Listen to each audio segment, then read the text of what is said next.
Eddie Izzard vying to become the next MP for the Labour Party, in Sheffield, and Kemi Badenoch in the new role as Equalities Minister, taking over indeed from Nadeem Zahawi, we just spoke to. Let's talk about what's going on there with Maya Forstater, Executive Director of Sex Matters. Good morning to you.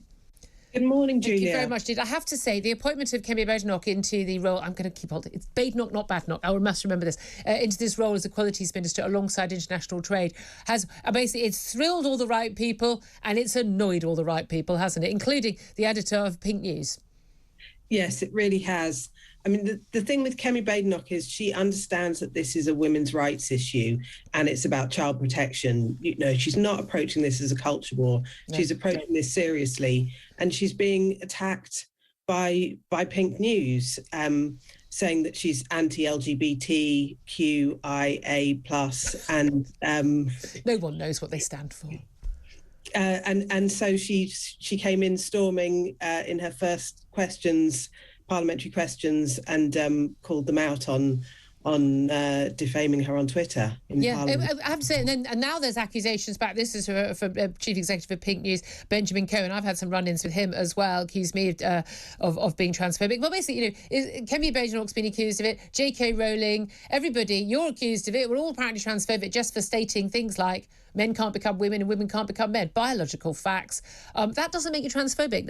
I've seen nothing that J.K. Rowling, you, or Kemi Badenoch has ever said that's transphobic. No sign at all of any hatred or abuse or undermining of trans people, simply stating biological facts.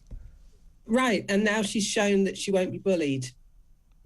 And yeah. I think that enrages the bullies. Doesn't it? I mean, that is the key thing, isn't it? And on the issue of Eddie Izzard, this is an interesting issue. Got plenty of time for people who want to just live their life how they want to live. I don't care whether you wear a dress or wear makeup or wear heels or don't wear heels. But he, having identified basically as a man, he's a man. And he likes wearing women's clothing a lot of the time, nail varnish and lipstick and whatever. He's talked about how he goes in and out of girl mode and boy mode. Interestingly, depending on what shoes he's wearing. I've got flat shoes on right now, so I'm talking to you in boy mode, Maya, apparently. But he now wants to be known as she or her, preferred pronouns, and identifies as a woman. Now, this is a very big change because he is a man. He has had no surgery, no treatment. He simply puts on a dress and heels and lipstick and puts fake boobs in his bra, and then he's being treated as a woman. And under Labour Party policy, he could stand on an all-women shortlist. It's ridiculous. Like you say, everyone knows Eddie Izzard is a man.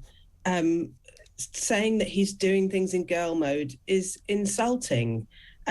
He has no experience of being a woman because he's a man.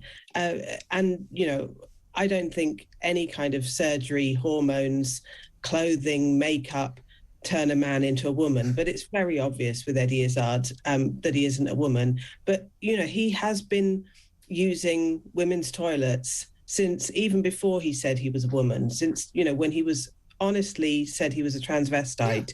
He's been using women's toilets and telling girls and women who are scared and upset that it's their fault and they're bullying him. Yeah, I mean, he's spoken about this openly, almost rather proudly, which I found absolutely extraordinary. If teenage girls are intimidated by most men of whatever sexuality or whatever they want to wear, their main concern in life is not upsetting teenage girls. The last thing you'd ever want to do is why they don't want to share toilets with them. They don't want to scare them. This is the thing, and the fact he's proudly boasted about this, I find really strange.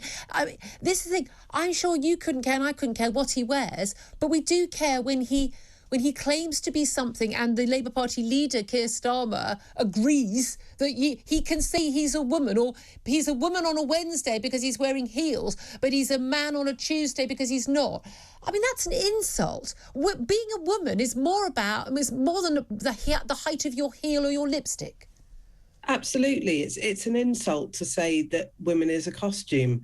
And I mean, Labour don't have all women shortlists at the moment, but when they do, it's there to promote women into politics, not men who are wearing lipstick. It's as simple as that. And it's quite disappointing that Keir Starmer can't stand by the policies that they have to promote women. I just don't think you're electable if you don't know whether a woman has a penis or a cervix or not. I'm sorry, I just don't think it's possible to be a Prime Minister of this country on that basis.